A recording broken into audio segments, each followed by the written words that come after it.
And welcome, Hoosier fans, to another hard-fought, but in the end, a losing episode of Doing the Work. I'm definitely not going to use the word disappointing at all in this episode today, but here we are, nonetheless, with the season ending to our Indiana women's basketball game and our basketball season, and we're going to break it all down to you here as Andy Bottoms and I will get going here on Doing the Work. So again, this is Doing the Work, the first show on the Back Home Network covering IU women's basketball. Today is our 115th episode. It's recorded on Friday, March 29th, 2024. I am your host, Kathy Amos, joined by our special guest, Andy Bottoms, and we will be breaking down your four-seeded Indiana Hoosiers hard-fought loss 75-79 to the number one overall seed South Carolina Gamecocks. That brings their final record for the season to 26-6. But before we get into the game, let's start our show as we do every show, and that's with our Hoosier Proud banner moment. And it's going to be a little bit long-winded, maybe a little different than what we're used to, but the banner moment actually for me started earlier this morning, which might sound weird, but as I was getting ready for the day, my normal partner, Jeff Marlowe, had texted me earlier in the day from Spain, wishing us to have a good show tonight. And I almost texted back and I said, well, next year, just don't go on a school trip in March. And I had to pause and say, I had to think about how maybe we've started to take for granted our IU women program has started to become, and that now we're just expecting them to always make the NCAA tournament. Building a program that consistently makes the tournament is a very hard task, but even harder, making three Sweet 16 3 Sweet 16s in 4 years, and only 4 times in school history have we ever made a Sweet 16, and 3 of them have come in the last 4 years. So yeah, I feel like we're probably all getting a bit spoiled. So I decided today to sit back and enjoy the game no matter what the outcome. And boy, my official banner moment then came at 5 Eastern when our Hoosiers tipped off again in another Sweet 16. And I didn't take any moment today for granted, really the whole game from start to finish, even when we were down 22. And boy, was that comeback something to all give us something proud and cheer about, and not just for this game, but really the whole season. And so for me, my entire banner moment is the entire game today. Congratulations to our Indiana women on just another amazing season and bringing us a lot of joy. So our banner moment is brought to you by Home Field Apparel, our presenting sponsor of the Back Home Network, who includes the Assembly Call and Crimson Cast. Home Field is constantly releasing new schools or updating their products for schools in their existing line, so you're bound to find something for you or anyone in your life that loves great collegiate gear. Not only do you get great quality apparel, but you're supporting an Indiana-based business that has its roots in the Kelley School of Business. So go to homefieldapparel.com, and if it's your first time, use our promo code HOME23 to get 15% off your entire first order. That promo code again is HOME23 for 15% off, and the website is homefieldapparel.com. Wear one for the team.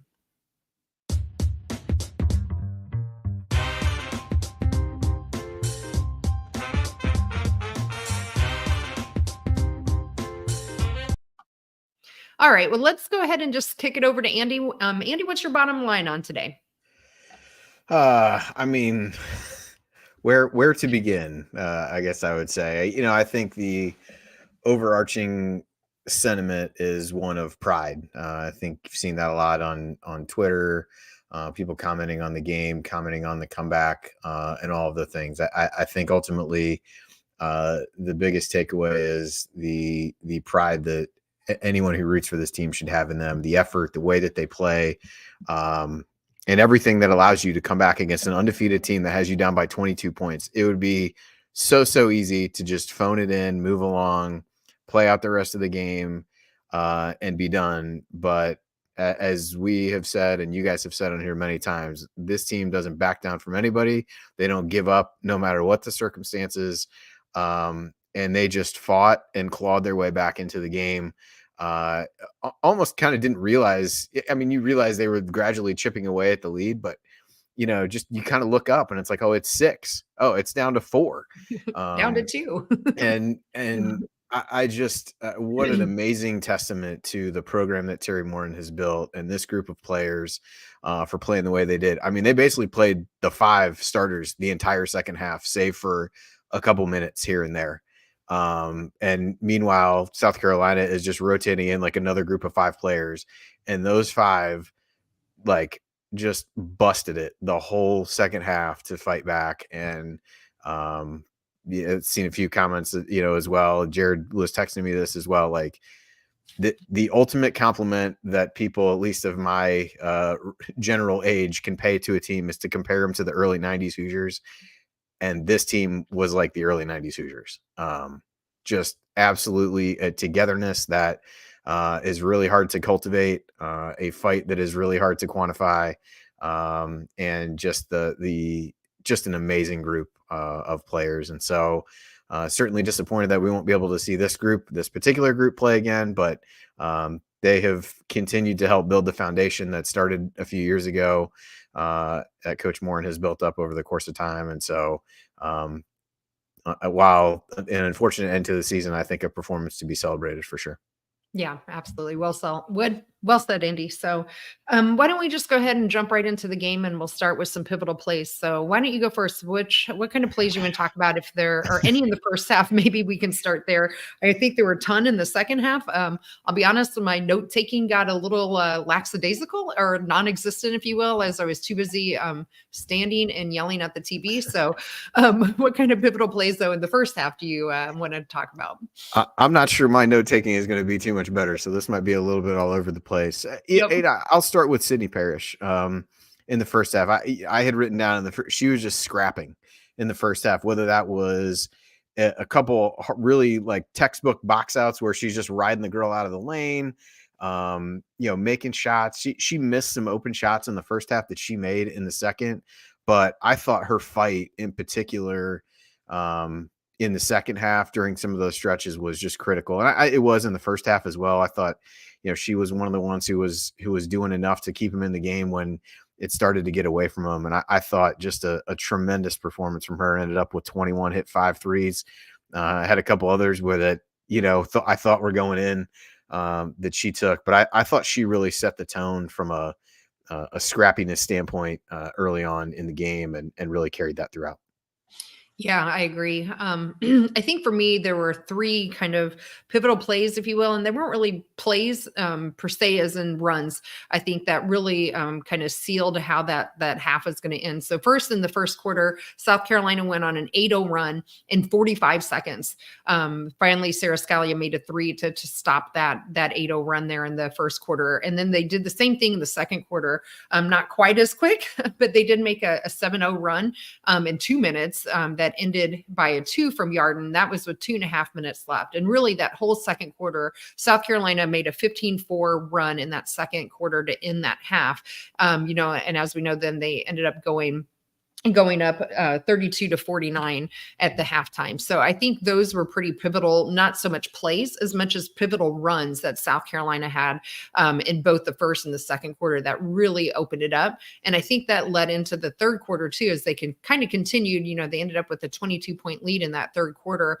And we just had to expend so much energy then coming back from that, but they definitely did. So what kind of what other specific plays do you have, Andy, written down that we should talk about? Well, I thought those stretches that you talked about were critical, particularly in the second quarter. Holmes is trying to battle through with the 2 fouls and try to do that. And I thought really, in other parts of the first quarter in particular, even the beginning of the second quarter, they were getting good shots, taking a lot of threes, which you kind of have to do in a game like this where you're a little bit outmanned. You got to add some variance and take a bunch of threes, not really able to get things inside. And they were getting shots. It was, really what allowed South Carolina to break the game open was a stretch where IU just turned the ball over a ton, kind of mid to late portion of the second quarter. And I think that was, ultimately where things got away from them in that stretch a little bit. They certainly got it back, before, but a couple offensive fouls. I thought the one on Garzone was questionable, given some of the other contact that they were letting go on ball handlers. Sydney gets called for a moving screen on something, just some kind of ticky-tack calls. I felt like in that stretch there, but they just weren't getting shots up to give themselves a chance. A couple shots blocked in that stretch. Like they hardly had any shots in that little window there, get to the rim with a chance to go in. And that was really what allowed, I think it was, 4:40 left, and it's an 8-minute at the media timeout. It's an 8-point game. And I texted the guys, I'm like, this is a big, 4 minutes and 40 seconds. Can you shave a few points off the lead and go into halftime feeling good? And the exact opposite happened because they just didn't get shots. and did that. So I thought that was a struggle. I think they cleaned that up substantially in the second half as you look at some of the turnover numbers. But I think points off turnovers in the first half were let's see, 9 turnovers led to 15 South Carolina points in the first half. Like that was just key. You just, playing against a team that good, they don't need any charity from you to be able to allow them to perform well in the game. But I also think you saw IU just 8 turnovers in the second half. After 10 in the first, not a huge difference, but I did think they took care of the ball, quite a bit better. And obviously that showed up in the numbers as well. But I thought that stretch that you mentioned there in the kind of mid part of the second quarter was really what got the game away from them, which will probably allow us to transition into how IU got back in it, which will be a much more pleasant discussion than that. Yeah. Well, why don't we go ahead and do that? So, again, I probably don't have a whole lot written down per se, but, I think it really started and ended with Sydney in that second half. In fact, I have a couple of plays from her in the third quarter. She had a 3 and then a drive to the basket, and that cut it down to 48-61. And then she comes down again. She ties up South Carolina on the defensive end for a steal that leads to a nice bucket or a basket down past a Yarden, who made a great move underneath and cut it down again to 50-61. And so those are some of the keys I thought in the third quarter that really started the momentum for us in the third quarter. And we would go on to outscore them 23-16 in that quarter. In fact, at one point, we had held them to only 4 points to kind of end that second quarter. And so third quarter. So I think those are really key plays though. And I think Sydney was really a key to that whole comeback where she just really seemed to come alive. She was already, as you pointed out, doing really well, I thought, in the first half, but she really came alive in that third quarter. Yeah, she was just really active. I'd say that about the rest of the team as well, just in terms of trying to get open for shots. She just, with a little bit more size, was able to free herself enough to get shots off. I think that the perimeter players that in large part were able to not create their own shot, but at least be able to get shots off were Sydney and Yarden, in part because of their size. I think Sarah just struggled to get the space that she needed to shoot. She's just not super big, and they were really crowding her quite a bit. And so I thought Sydney took advantage of that, and just being a little bit taller was able to get some shots off over people. And, I think it's like anybody, you got to pick your poison. And they were really trying to take Sarah away. They were trying to let Chloe not even touch the ball a lot to bring it up the court. And so Sydney was somebody that they, kind of by default left open a little bit. And she certainly made him pay, but I thought really did a good job of picking her spots, being aggressive, getting to the basket, got fouled late in the fourth quarter as well, but also had that, coast to coast drive where she just pushed the ball up the court and was able to get a layup. And so, yeah, just a really, really solid quarter from her that, I think on, between her and Chloe, they scored and Yarden, I think they scored almost all the points in that quarter. Yeah, I agree. So, and then, in the fourth quarter leading into that, we had some really great defense, and we finally got the ball down to Mac in transition. We got it to her for 2, and that kept that lead to 57-65. It was the first time we had it single digits, I think, since the first quarter. And to me, that was really key. And, there's just something about that mental aspect, I think, of having only a single digit lead now to crawl back from. And I didn't write down the time, but I think it was around maybe the 7-minute mark or somewhere in there. So it gave everybody then that hope. And it really just, I think, not that we didn't have it before, but I think that just rejuvenated them even more, as they had to cut through that lead in that third quarter. They looked a little tired. Mackenzie in particular, she was battling Cardozo down there, who had a good 4 inches on her, just in her height alone. And she definitely looked tired, and it wasn't her normal game, pulling Mac out and not having her post up, which I understood the theory on that too.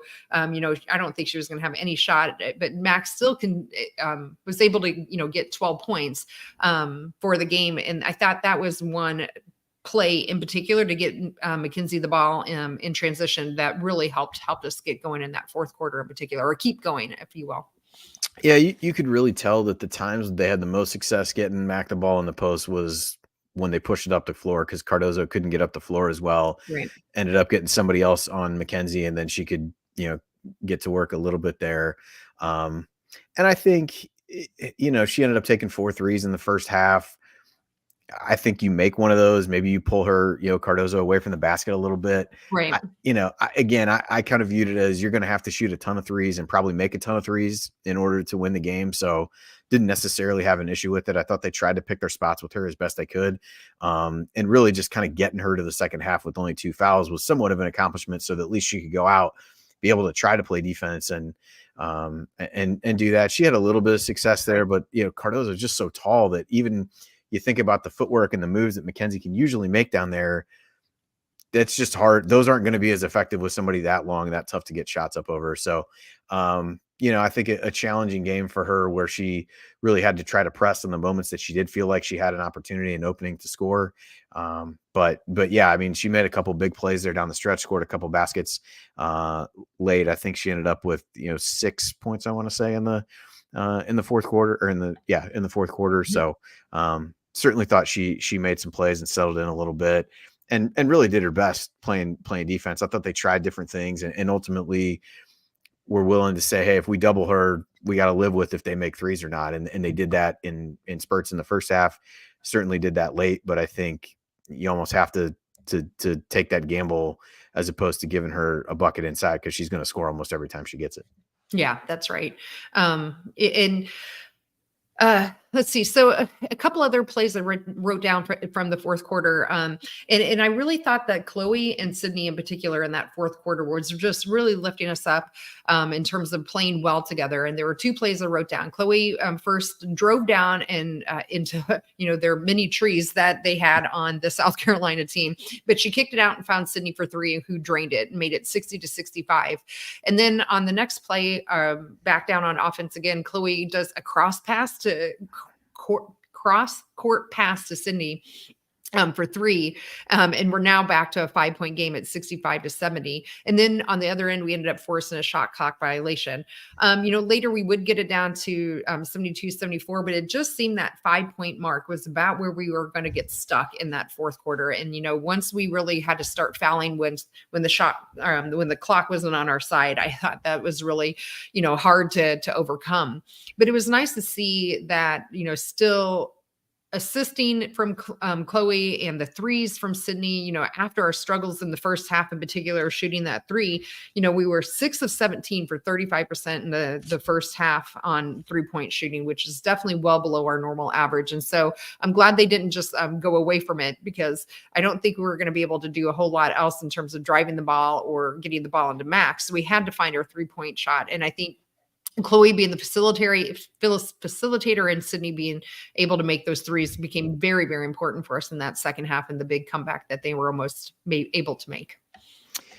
Yeah, I thought Chloe, even going back to the third quarter, had some really good stretches of play where hit big shots. She did the same thing in the first half. I just felt like the first half somebody would, for the most part until the end, like find a way to make a shot to keep it from getting up there. Chloe hit a couple threes in the first half that helped with that. Hit another one in the second half. Had a nice drive where she finished over Cardozo late in the third quarter as they made that run, and they really made it tough on her. They made a point to, like I said before, they were really hounding her. Yarden brought the ball up quite a bit at times, because they were they were grabbing Chloe basically to keep her from getting the ball. But I thought, she really, when she got the ball, was effective. So even though she wasn't bringing it up necessarily initiating the offense every single time, thought that she was still really effective. Just hit big shots, and that's what you need from your point guard in that scenario. And obviously played good defenses, as we've known her to do over the course of her career. But she ends up with 8 assists and 6 rebounds over the course of her 39 minutes of the game. So just a really impressive performance. Only 2 of the turnovers from her as well. And now she only took 7 shots, but made 3 big threes, and I thought was absolutely critical on both ends of the floor. Yeah, absolutely. And the great news about Chloe and Sydney, which we'll talk about a lot more in the offseason, they're both coming back next year. So love to see that. The last play that I kind of wrote down was when we got the ball to Mac again, and she kind of got away from Cardozo. I don't know if she slipped or if we had a nice screen, but Mac made that 2 underneath, and it made it 72-74. But that's about where the clock became really not our friend, and we really had to start fouling. So for me, that was kind of the last pivotal play play, I think, of the game. But or were there any other games that any other plays, Andy, that you want to talk about, or should we jump into some numbers and kind of overall themes of the game? There was just a couple plays that I'll throw out just for a way to talk about Yarden. Ended up with a number of turnovers, but man, she just is not afraid of anybody. She went right at Cardozo a couple times, kind of had a nice, kind of put her shoulder in her chest a little bit, created enough space to make a jumper over. I think that was in the fourth quarter. Had another nice ball fake that she had at one point. I don't know if that was Cardozo, but kind of drove to the lane, let the person fly by. Had that 4-point play that really gave IU a little bit of a spark early in the third quarter, and made a number of big shots in the in the first half. What I love perhaps the most was when IU got it to 2 and South Carolina called a timeout. She just walks by their bench clapping at them and whatever. You cannot cannot scare her. You cannot intimidate her. And so I just thought, even though she had some of the turnovers, I thought the one offensive foul was legit in the second half where she kind of pushed off and then hit a 3. I thought the one in the first half, not so much. But I thought they got a really, really good effort from her, especially, like I said, having to handle the ball a little bit more. I thought she had a number of big shots that, anytime you're playing somebody like South Carolina, I guess I probably have said that 100 times so far, but, they're all big shots because they're keeping you in the game and they're letting you, kind of chip away at things. But I thought she did a good job of really trying to attack. And again, was able to get her shot off a little bit more just because of her size, and thought was really effective at various points in the game. Yeah. And, I do want to mention something, you talked about Chloe Moore McNeil and how they pulled her off of the point more and had Yarden bringing the ball up more, or at least sharing the effort with her. And I think that's a testament to Coach Moore and her coaching ability and her and her staff, right, to make in-game adjustments. We already have seen it a number of times all through the year, but I thought this was a really great microcosm, if you will, on her coaching ability overall in the season, where we saw some adjustments from the beginning where they weren't going to post Mac up. And then they came out at halftime and made some adjustments there. And they were pulling Chloe more off of the point and having Yarden run it instead, since she was a little bit bigger.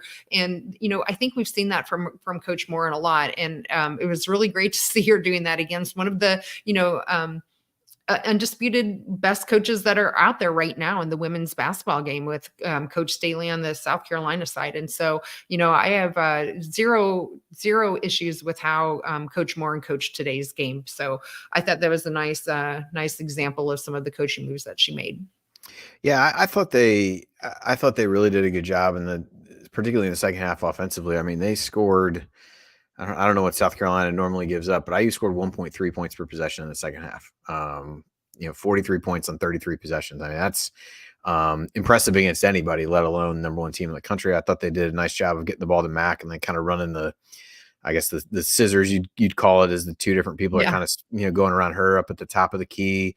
I thought there were plays. Sarah hit a big 3 at some point in the second half. They just ran sets. I mean, just the off-ball movement from IU is great. That's what we're used to with this team, but they really made South Carolina guard in a way that, I think other teams may not, just by running everybody off screens. And that just forces people to make decisions. And sometimes they make the wrong one and give open shots. But, the game plan was clearly to be able to get out there, take threes, go under screens, force South Carolina to make some. They did early. They made some adjustments, as she talked about in her interview during the game. And I thought they tried some different things with Cardoso. They played zone for a little bit, I feel like, at the beginning of the second half. Yep. And so, you got to kind of throw the kitchen sink at him if you think you're going to be able to come back. And I thought there were some really good stretches of defense. And in some ways, South Carolina settled for threes that they made in the first half at times, and that helped IU out. But, forced some turnovers, forced that key shot clock violation. I thought they tried enough different things defensively that they made him a little bit uncomfortable. And like I said, I thought they made some good adjustments offensively to be able to maybe get better 3-point looks over the course of the game. They didn't really change what they were trying to do on that end, but in terms of the shots they wanted to get. But I think the ways they got them, they did a nice job of making some adjustments there as well. Yeah, I agree with that. To your point, I don't know exactly what South Carolina has given up to other teams during the year. I know they very few games that they lose by double digits. I can tell you they won their first 2 games in the NCAA tournament by an average of 40 points. So I think that that alone should give us enough to cheer about. And, they are not the hands down overall number one and undefeated for no reason. So, well, with that, this might be a good segue to just jump into the numbers. So why don't you go first, Andy? What do you want to talk about number wise? I mean, we could probably get the bad ones out of the way first, I guess, and then we can work our way to the others. But Yeah. we talked about points off turnovers. South Carolina ends up with 19 points off of 14 IU turnovers, but they only got 4 points off turnovers in the second half. So I thought that Right. was, They slowed that down. Yeah. yeah, big difference. Almost got to a point where they were even for a rebounding perspective, which IU was down a decent amount early. Ended up 32 to 30 in total. Yeah. IU had more offensive rebounds than South Carolina, which I thought was amazing. good. Yeah, the bench points. Real quick on the rebounding. We were down 14 to 21 on the rebounding margin. South Carolina averages, I think, the largest rebounding margin in the country at around 11 or 12. So to only have been out rebounded by them by 2, I think was it's definitely something I wanted to point out too. So yeah, that's been a Achilles heel for us all year, even with some teams that were smaller that we were going against. But to stick with South Carolina and, like you mentioned, out rebound them in terms of offensive rebounds, I think that was really huge for us in this game. Yeah, the other two on the negative side, I guess the rebounds was not meant to be a negative. Sorry, I kind of lost my train of thought there. But bench points 23 to 2. I think. Yeah, that's a hard one. You've got a team who's really deep in South Carolina got some contributions there, and IU really didn't even play the bench in the second half. So I don't know that there's a whole lot you take away from that, other than that some of the players had a chance to really develop some depth. I mean, the only one that took a shot was Jules, who actually made it on a nice inbounds play. And so, I think it was just difficult to try to figure out. You had to have enough people on the floor that you felt like South Carolina had to guard. And you kind of go down fighting with the 5. And then points in the paint, 42 to 26. IU was outscored. Not surprised not shocking given Cardoso in there, but just a lot of big bodies that South Carolina could continue to throw out there and make things difficult. People getting to the basket and making some nice dishes for easy baskets. So those were the bench points and the points in the paint and the points off turnovers are probably the 3 that probably aren't what you would that were the most on the negative side. So I figured we'd get those out of the way. Yeah, absolutely. And to your point with the bench points, 2 to 23, that's not surprising at all. We talked about this in our last post-game show after Oklahoma, and we were previewing this a little bit, and we knew that South Carolina went 10 deep, right? And Don Staley, Coach Staley for South Carolina, has said all year they don't really have a starting 5, they have a starting 10, and you could absolutely see that on the floor where it was really hard to even know who was the starter and who wasn't, and they ended up with all 10 of their people that played ended up scoring, and it has been like that for them all year.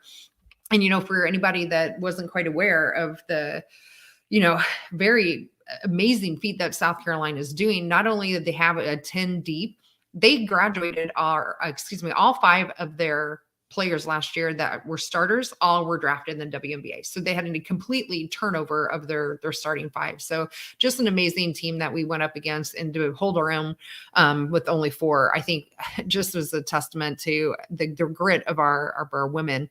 So those were the numbers that we're going to point out were the minutes that our starters played. We had 33 minutes by Mackenzie Holmes. She was the fewest, 37 by Yarden and Sydney, 38 from Sarah Scalia, and 39 from Chloe Moore McNeil. In fact, I can't remember Chloe going out. But at some point she must have gone out for a minute, but I missed that, as well as Sarah going out. And so we kind of knew that. We knew that it was going to have to be our 5 going against their 10, really. So, don't want to dwell on it. We've talked a lot about bench playing, and, when Jeff and I start breaking down the season, I'm looking forward to what we need. I'm sure we'll talk a lot more about bench and kind of depth of play, but tonight is, I don't think, the night to dwell on that. One thing for me was the turnaround in our shooting. So we shot 38% in the first half and ended up shooting 46% in the second half, or for the game. And in fact, our 3-point shooting, 35% in the first half, and we finally ended up at 39%. And I think, we probably had a few that were kind of shot up there a little hastily by Sarah. I thought she was a little off on some of her 3-point shooting, but overall, they definitely cleaned some of that up, and it was, brought down a little bit by Mackenzie Holmes shooting 0-4 from 3. But overall, I think that you hit a lot of the numbers I also had written down. Any other team numbers that you want to talk about? Yeah, I mean, you touched on the 3-point shooting. IU ends up shooting 44% in the second half from 3 and 39% for the game. So I think, about where you'd want to shoot. I think they said South Carolina coming in was at 40%. They make 8 of 16, so they're 50% for the game. Yeah. Although that dropped off a little bit in the second half, and really they didn't shoot a ton after. I think they were 5 of 7 in the first quarter, and then only shot 9 the rest of the game. So that helps a little bit. But yeah, I mean, IU takes 33 threes and 28 twos. But I think that's kind of the shot diet that you're going to need to be able to pull the upset here. Right. You're a 15.5-point underdog. I'm not sure you can really go at it in the way that they might normally approach the game, and so add a little bit of that variance and do that. Assist numbers I thought were good. 17 assists on 28 makes. Same number of assists as South Carolina. There's a lot of the numbers that are really pretty similar as you look across the two teams. So I thought they moved the ball well, particularly in the second half. Had 9 of those 17 in the second half, and so, I thought there were some good things they did offensively with trying to get the ball to shooters and things like that. So thought a lot of positives. Free throws, IU only gets there 9 times, South Carolina 16. Some of that is inherent in shooting that many threes. You're probably not going to get fouled too much. So not going to there were probably some calls I didn't love, but not going to complain about the free throw disparity as a way to speak to that. But I did think there were a few that were questionable. But yeah, team numbers wise, I think those were the ones that stood out to me. Yeah. The one I'll end us then on a positive in terms of team numbers. We did have more steals than them by double. We had 8 steals to only 4 for South Carolina. So really, really just overall proud of our team today. So, all right, Andy, well, let's just go ahead and move into our game ball and Grace Berger hardest worker. So first with the game ball, I do have the numbers updated this time. If you're watching on YouTube, scrolling at the bottom of the screen. So Mackenzie Holmes leads the way with 14. Sarah Scalia with 7, Sydney Parrish with 4, Yarden Garzone and Chloe Moore McNeil each with 3. So Andy, again, as our guest, you get to go first. Who do you have for your game ball tonight? I mean, I feel like I shouldn't be consideed a guest anymore. We've done 3 shows together. I know, not anymore. In less than a week. I mean, we have, but no. Three. I will. I'll go with Sydney. I think it was. To me, this was not a case of you just give it to the person who had the most points. I just thought she was fantastic. I thought she, from an attitude standpoint, and like I said, the first note I wrote down was that she was scrapping in the first half, got that rebound put back on the very first possession that IU had just by out hustling the other player for the ball and being able to score. So I thought she was fantastic, hit huge shots that kept IU in it and helped them claw back in the game. And I think her being able to play those 37 minutes after the injury and some of those things, I think it was her they were talking about that said, we saw some of these other teams like taking time off, and we were so happy to be back in the gym and working, and she was getting healthier and things like that. I just thought she was fantastic. So I'm gonna give mine to her. Yeah, I thought this will be pretty easy to make this unanimous, and I see people voting in the chat already for Sydney as well. Sydney gets my game ball as well. I agree. Not just leading the team in scoring, but everything. We talked about her. There was a number of times that I wrote down or talked about with my husband about her just going down and scrapping for steals and taking the ball away from people down on South Carolina's end. And a lot of times she was guarding somebody who was quite a bit taller than her as well. Just in general, South Carolina had so much size over us at almost every position. And I think our ladies just did a great job of fighting defensively. And she was absolutely one of the leaders of that, in the rebounding as well. I guess she only had 3. I thought she had a lot more than that. Viscerally, it felt a lot more than 3, but, only 1 turnover as well when we were being a bit sloppy with the ball. But overall, I thought she was just a great leader on the court for us tonight as well. So game ball to Sydney, and super excited to get her back on the team again next year.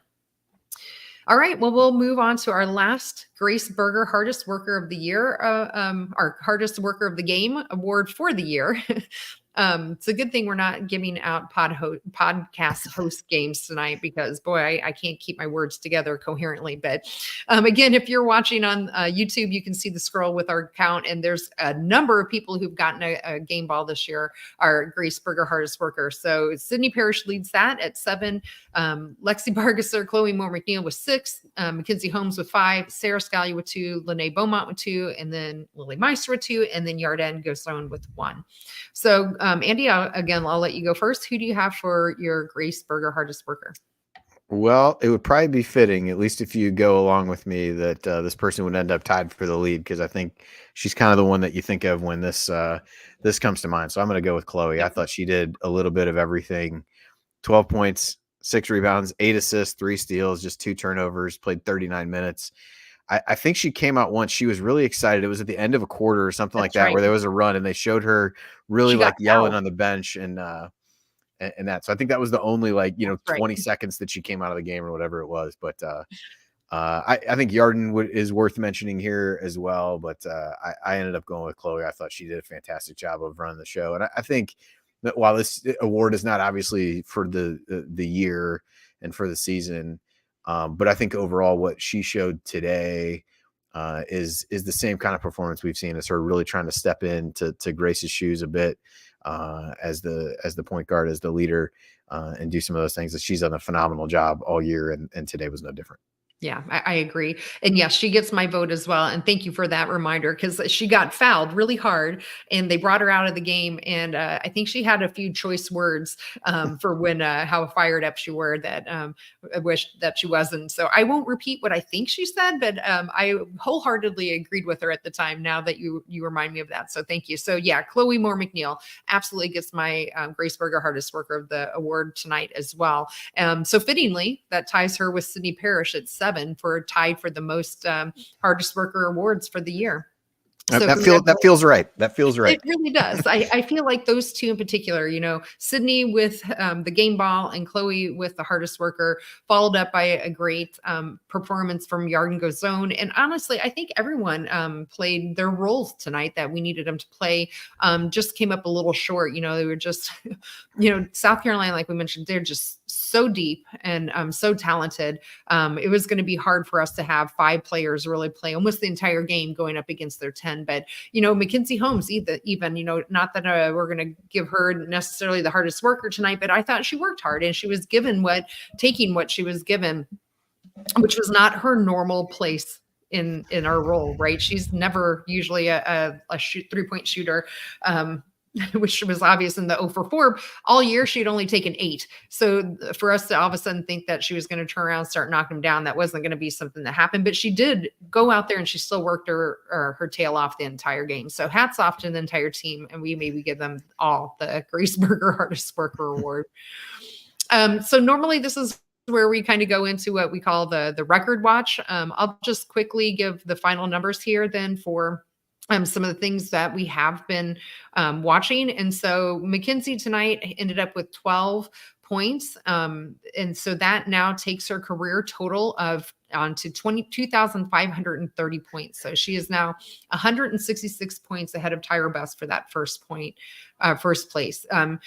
A couple of people had asked me if she ever passed Steve Alford. She did. She has now outscored Steve Alford by 92 points, and she came up just shy of Calvert Chaney by 83 points.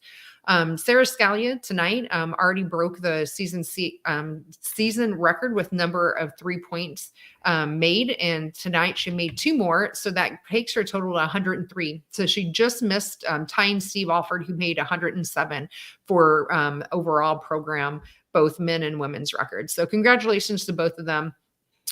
Very fitting way to end both of their careers for us. And last time we'll see them in an Indiana jersey, and really going to be something to not see Mackenzie after 5 years. It'll be something hard to get used to. So thanks to both of them for everything that they've given us for the number of years that they've been with us.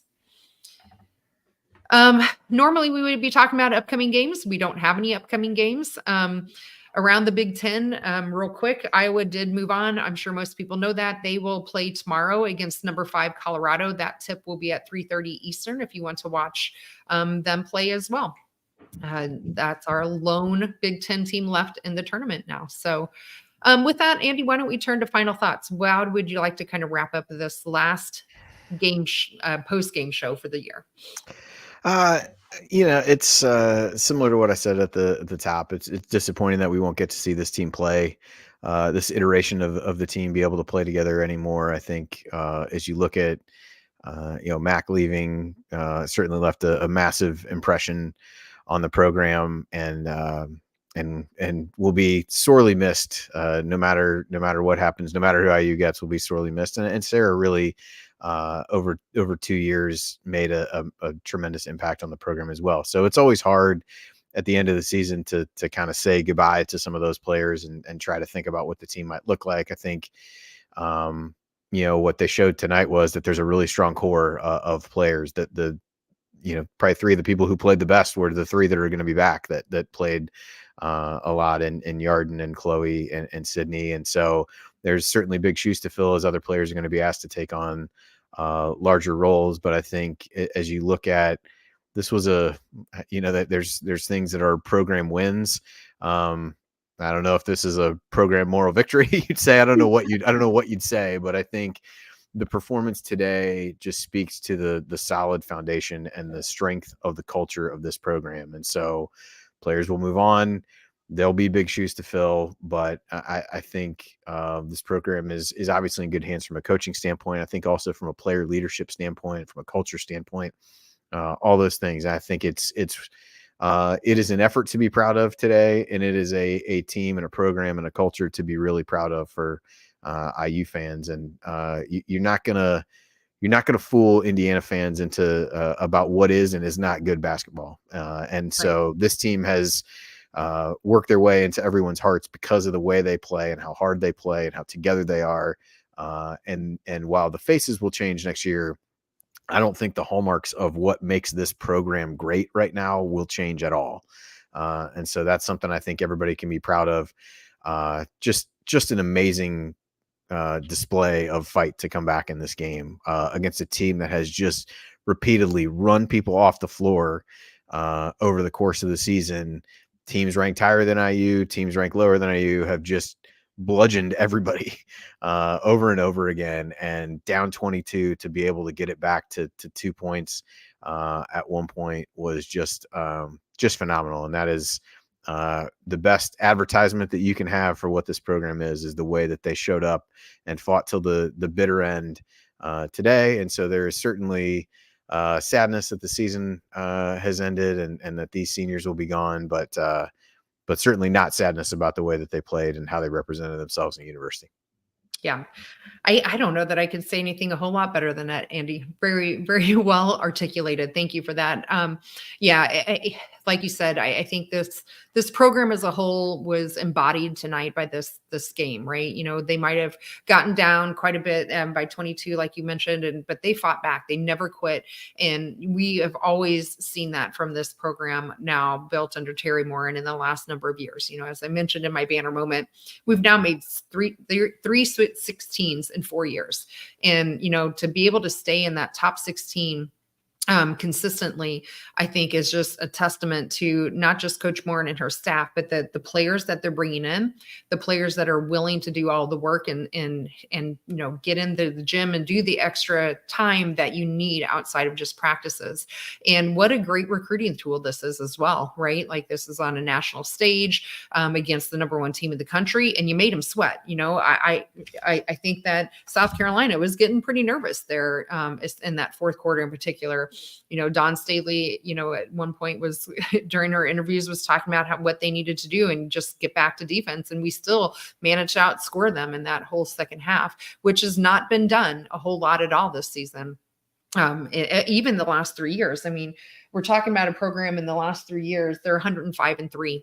And we took them down to the last quarter and made them sweat, and got it down to 2 points. And yeah, there's things we're going to look back on and things we wish we could have done differently. But I hope that our women in that locker room are not holding their head down and holding it really high, because I'm very proud of this team. I'm proud to call myself a Hoosier tonight, even though we were on the short end of the score tonight. And I never will quit being proud of this team as long as they keep playing the way they do. And I think this will show a lot. And, Jeff and I will talk about incoming recruits. I know there's been things in the chat and the Discord and things, about what kind of recruits we need and what we might have coming in, what we don't have coming in. We know we have transfers that will probably end up landing too. There's still a lot of moving parts that we don't know what's going to look like. We'll talk about that later. But tonight we're celebrating our Hoosiers season this year. Again, they've only lost 6 games all year.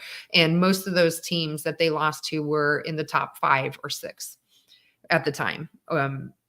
That is a huge testament, I think, to this program as well. So they've gotten to, they've gotten to the next level. And now they just want to keep climbing. And I love to see that for women. And I'm very proud of our team. So overall, that's how I'm going to kind of wrap up my thoughts is thank you to Mackenzie Holmes for the 5 years. By the way, if anyone's curious, Mackenzie Holmes has never been not ranked in the top 25 in 5 years. And thank you to Sarah Scalia for the last 2 years that she has come and played for us as well. And to Ariel Wisney, who I know she didn't play a whole lot on the floor, but I heard, a lot of things about her in the locker room and being a great teammate. So thanks to those 3. Looking forward to what we'll see from them next year. So with that, I don't have anything else to really say, I think.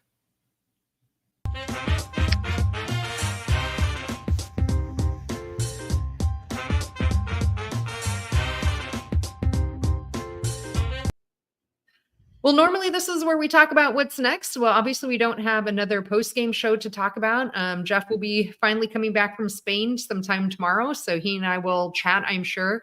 I know we will definitely have some podcasts coming up around, kind of wrapping up the season, talking about some other things during the off season. It will probably be after the tournament is over. So just keep an eye out on Twitter and Substack to find out when we will do our next show. But if you do want to be part of our live chat and watch us do the show live, make sure you subscribe to our YouTube channel at youtube.com/@BackHomeNetwork. You can also be part of our private community. You can find out more at assemblycall.substack.com. A special thanks to John Ringer of Rig Design for the designing our logos. Big thanks to Bob Thompson for our music that you heard throughout the broadcast. Thanks to Andy for being my very faithful co-host here during the postseason. I really appreciate it. But most of all, thank you for listening. We will be back to talk IU hoops with you again sometime soon. But until then, keep your elbow in, your eyes on the rim, and let's go Hoosiers.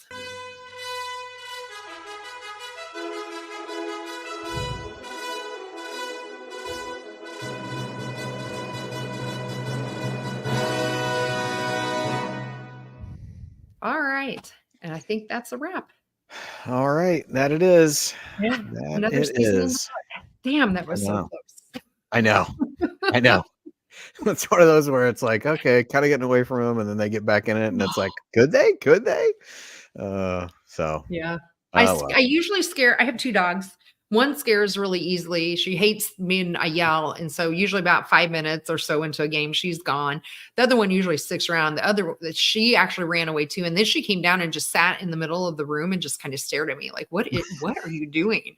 She looked very confused. So yes, I was a little animated tonight. So yeah. I thought that we were going to get there, but no. Got to do what you got to do. So. That's right. Yeah. So hats off to South Carolina, though. I mean, they really are just an amazing team. And for us to hang with them, I just was so impressed with our fight in that second half in particular to get back into it. So, yeah, there's like you see the record and you see all the stuff they've done and you're kind of like, okay, fine. Yeah, whatever. And then you like watch them play. You're like, holy crap, they're ridiculous. So yes, that's right. At the beginning of the game, they scored 10 points in the first 4 possessions of the game. It's like, what in the world is going on? It's like you're just expecting them to pound it inside. They hit some threes and whatever. So yeah, they're ridiculously good. It will take quite an effort for somebody else to beat them. Yeah, I agree. So well, good. Well, hey, thanks again, Andy. Appreciate you the last 3 shows. And thanks. Hey, no problem. I'm happy to do it. It was fun. It was a fun team, fun group of games. So it was good. Happy to help out. I assume the next show will just be Jeff sharing vacation photos and stuff like that. So rubbing it in. We'll see like that. So, although going with a bunch of high school kids, I mean, I don't know how much. Certainly vacation. You're in Spain, but maybe not quite the same as you might want it to be. Otherwise, we'll see. Exactly. But anyway, happy to do it, and looking forward to the off season with you guys. Yeah, thanks a lot, Andy. Take care. All right, cool. Thanks, Kathy. Bye. Thanks, everybody. Happy Easter.